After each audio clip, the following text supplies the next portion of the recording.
Election में 50% से ज़ायद vote लेने वालों को कामयाब करार देने की दरख्वास्त खारिज। सुप्रीम कोर्ट के आईनी बेंच ने दरख्वास्त गुजार पर 20,000 रुपये जुर्माना आयद कर दिया। जस्टिस मोहम्मद अली मजहर ने रिमार्क्स दिए कि इलेक्शन में डाले वोटों पर कामयाब उम्मीदवार का फैसला होता है। वोटर्स वोट डालने ना जाने उनका क्या हो सकता है। अदालती सफसार पर दरख्वास्त गुजार ने बताया कि इसने इलेक्शन में वोट नहीं डाला। जैसे जमाल मंदुखेल ने रिमार्क्स दिए कि आप फिर आइन की तौहीन कर रहे हैं। जुर्माना करने पर दरख्वास्त गुजार की तकरार, कहा जुर्माना कम अज़ कम 100 अरब रुपये करें ताकि मुल्क का कर्जा कम हो। जस्टिस अमीनुद्दीन ने रिमार्क्स दिए 100 अरब जुर्माना देने की आपकी हैसियत नहीं।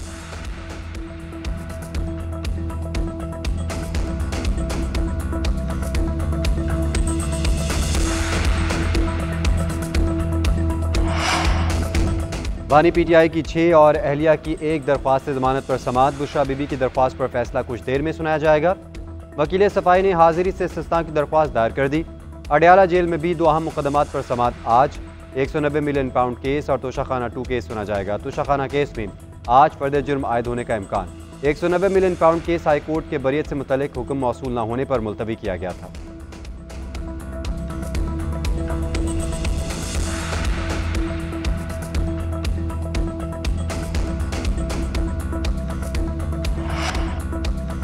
शेख रशीद का मुज़ाकरात की ख्वाहिश का इजहार। ATC पेशी के बाद मीडिया से गुफ्तगू करते हुए कहा, चाहता हूँ कि मुज़ाकरात हों, बेशक तंग गली से ही रास्ता निकले।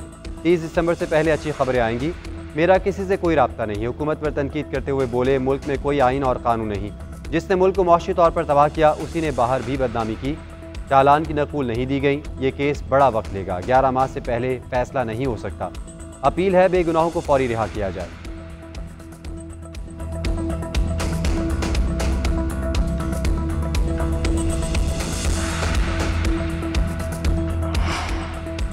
नेशनल एक्शन प्लान की एपेक्स कमेटी का इजलास रीशेड्यूल। वज़ीर आज़म की तबीयत खराबी के बायस मुलतवी कर दिया गया।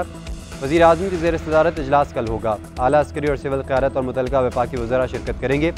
सूबाई वज़राए आला, इंटेलिजेंस इदारों के सरबराहान भी शरीक होंगे।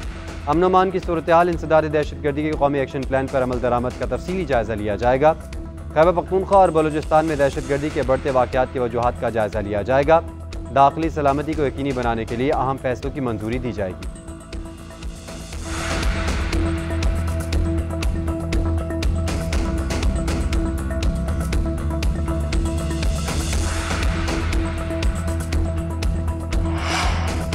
पंजाब का मौसम खुलने लगा। दूसरे रोज़ भी सूरज की मुंह दिखाई। कई शहरों में एयर क्वालिटी इंडेक्स 300 से नीचे आ गया। आलमी दर्जा बंदी में भारतीय दारुल-हुकूमत दिल्ली पहले नंबर पर। AQI 1226 record. पंजाब में रहीम यार खान सबसे आलूदा शहर। इंडेक्स 517 पर पहुंचा। लाहौर की फ़ज़ा में आलूदा ज़रात की तादाद 449 और मुल्तान में 318 है। कमर्शल मार्केट पर पाबंदी में तोसी। लाहौर और मुल्तान में तमाम सरकारी और निजी तालीमी इदारे 24 नवंबर तक बंद रहेंगे। तमाम तर आउटडोर सरगर्मियाँ बंद। लाहौर, मुल्तान, फैसलाबाद और गुजरावाला में 50% अमला कम करने की पाबंदी में 31 जनवरी तक तोसी कर दी गई।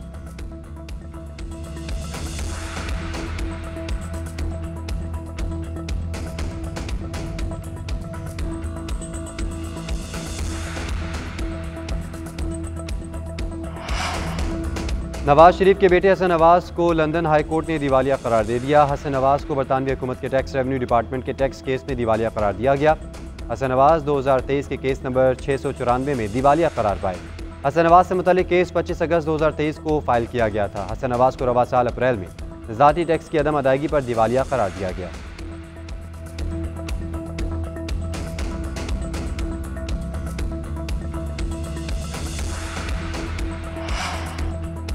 बच्चे मेरी रेड लाइन है, इनके खिलाफ हर किस्म के तशद्दुद का तदारुक करेंगे। वज़ीर आला पंजाब का बच्चों के इस्तेहसार और तशद्दुद के तदारुक के आलमी दिन पर पैगाम। मरीम नवाज ने कहा कि बच्चे हमारा मुस्तकबिल है, उनका तहफ़्फ़ुज़ हमारी इज्तिमाई ज़िम्मेदारी है। वालिदैन बच्चों को महफूज माहौल फराहम करें, खुलकर बात करें और ख्याल रखें। मुआशरे में कुछ बच्चे बदसलूकी, इस्तेहसार और तशद्दुद का शिकार हैं। इसके तदारुक के लिए ठोस इक़दाम कर रहे हैं।